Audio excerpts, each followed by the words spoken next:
মহামাৰী কৰোনা ভাইৰাছক লৈ বিশ্বৰ প্ৰায় প্ৰতিখন দেশে বিভিন্ন পৰীক্ষা নিৰীক্ষা আদি অব্যাহত ৰখাৰ সময়তে শেহতীয়াকৈ আহি পৰিছে এক অতি ভয়াবহ খবৰ। খবৰ অনুসৰি কোভিড-19ৰ আঁৰৰ SARS-CoV-2 নামৰ মাৰাত্মক ভাইৰাছবিধৰ উপস্থিতি বতাহত ধৰা পৰিছে।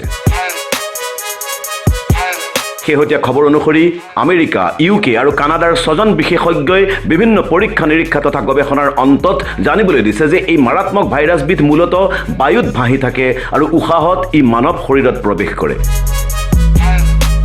এই গৱেষণাৰ অন্তত আমেৰিকাৰ ইউনিভাৰ্চিটি অৱ কলৰাডোৰ জোছ লুইচ জিমেনেজে বিশ্ব স্বাস্থ্য সংস্থা আৰু বিভিন্ন দেশৰ জনস্বাস্থ্য সংস্থাসমূহৰ ওচৰত এই ভাইৰাছবিধ বতাহৰ পৰা ৰোধ কৰাৰ ক্ষেত্ৰত ব্যৱস্থা হাতত ল'বলৈ জনায়।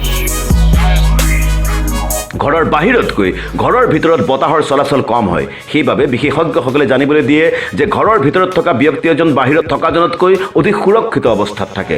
আনহাতে ঘৰৰ বাহিৰত থকাসকলে মাস্ক পৰিধান কৰিলেও এই ভাইৰাছে সহজে শৰীৰত প্ৰৱেশ কৰিব নোৱাৰে বুলি বিশেষজ্ঞসকলে মত আগবঢ়াইছে। সেয়ে কওঁ, পৰাপক্ষত ঘৰৰ ভিতৰতে সুৰক্ষিত হৈ থাকক, জৰুৰী কামত বাহিৰলৈ ওলালেও মাস্ক পৰিধান কৰিহে ওলাওক।